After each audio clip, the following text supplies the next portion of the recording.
Hey guys, so I'm back. I have been messing around with these new dies that I got, as well as cleaning my craft room a little bit because it's a mess. Now that I've been home and really trashed it with all the new stuff that I've been getting. So I have to clean it up a little bit before I can craft. But anyway, I wanted to show these die cuts that I got today at the stamp show and a couple of other things. So, here is the Reindeer, that's a new one, reindeer dies that I got from Tesla. You'll notice that these two are not exactly the same. They're opposite directions, and this one on the left has a scarf. This one on the right has the bell, okay? And I have them switched, basically. But these are the dies, or die cuts, that come out of it. I guess I should switch them around, right? But they're not going to be facing each other then. So this one goes to this one up here because this is the bell. And then this one goes to this one because it's a scarf. And I cut it out of mint green cardstock. And this is just DCWV cardstock that I had gotten a long time ago.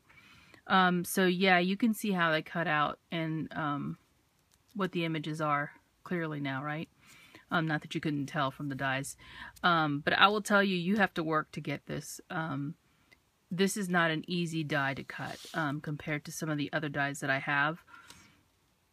And I don't know why. I've tried different sandwiches, different platforms, and the two different machines that I have in my craft room right now.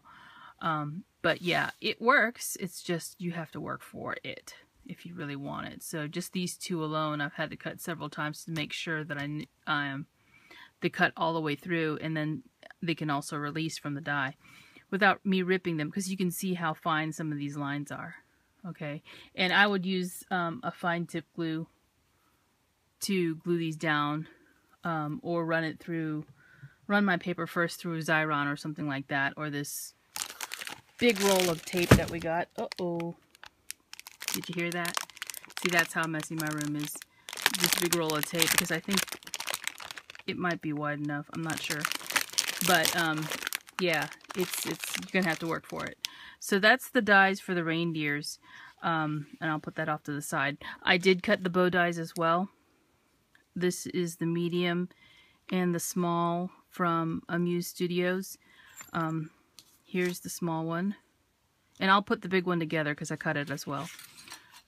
This is the large one. And where's the medium? It's back behind here. And as I said before when I was showing these in my haul, you will get one piece of paper cut from the die. Whoops. Got all these little scrap pieces of paper around. And I hope that's fitting on camera here.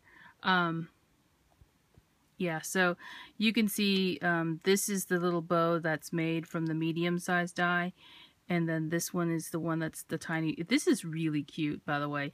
I still like the ones that I got from Little Inker, which are my favorite bow dies because they're stitched all around the edges. This is tilde paper, and you'll notice when you cut this that this is the reverse side that's actually showing from the paper. That's why I said you want to use double-sided cardstock, because you will see the back when you see the actual tails of the bow. So here's the large one, and I'm going to show you how you fold it. And it's pretty easy. Let me get my handy-dandy tool here that I'm going to use, my paintbrush. So when it cuts, you're going to see that there's a notch on this side at the top, and there's a notch on this side at the bottom. So all you're going to do is take the two together and put those notches together like that, so that they're, basically at the same, they match up. And I just hooked them together, and then you will press it down, right? So what I like to do with my bows is to make that curve so you don't crease it. What I will do, and it's probably easier to not do that with the larger one, which is why I'm showing you so you can see it really well, is I like to use my paintbrush and I stick it inside the loop there, and I will like burnish it with my thumb so that I don't crease it. And I'm not doing it with this particular bow because it is a large one and my fingers are big, but I can fit my finger in there without having to squish down the bow. So the sides aren't getting squished at all. You can see that, right? So then you just have this little thing that goes around it, and all you do is you fold it around from the, that's the back. This is the back we're looking at, obviously. So you're going to fold it around to the front and loop it around one more time.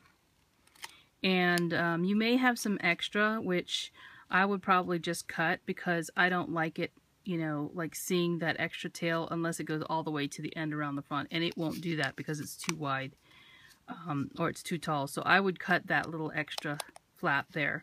But first what I'm going to do is put a glued sticky dot in there so I can close up the bow. And then I'm going to also snip that end. These are my tilde scissors, guys. In case you are wondering where did I get these scissors. These are the tilde scissors. They're okay. I still like my Fiskars better. The spring-loaded Fiskars.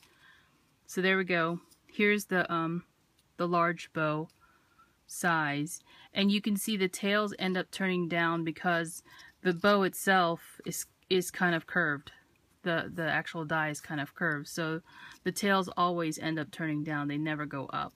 So, you know, there's positives and negatives with that. If you want a straight, you know, sided bow, you really can't do that without, you know, kind of manipulating the paper. But it's made so that it is arched. And obviously, if you wanted to stack these, you would have to cut the tails off yourself because it is one piece. But you could still do it, and they're all pretty much, you know, sized really well. So, that is the bow die. Now, I forgot to open my Valentine's Day package. This is from Noelle. So I'm going to do that now. It's after 1 here, so it's no longer the 14th. But I've been having a busy day today. So thank you, Noelle, for all of my gifts for the 14 days. And I appreciate you thinking of me and all the fun that I've had and opening these. And this is stapled, guys, so I'm trying to be careful so I don't stick myself. But ooh, she's giving me candy. Just what I need, right? At almost 1 a.m. So Hershey's Nuggets, Lindor chocolates, and some, ooh, look at these zebra printed kisses. They're truffle. I've never seen truffle chocolate kisses before. Interesting. So thank you, Noelle. I hope you had a great Valentine's Day. I did, of course. Shopping always makes me feel better after a long week. And I also have Monday off, so I'm going to be crafting this weekend and cleaning my room first. Because as you can see, this is a mess. So thanks for watching, guys. I hope that helps. And this is a bow die from Amuse Studio. You can see. You can find them at amusestudio.com, and this is the name of my person that I bought it from when I was at the shop at the expo today. So that's all I got to show. And oh, the reindeer are from Tesla Stamps, and if you want to see where they're from, look in my haul video because I showed it previously. So thanks for watching, and I'll talk to you soon. Bye.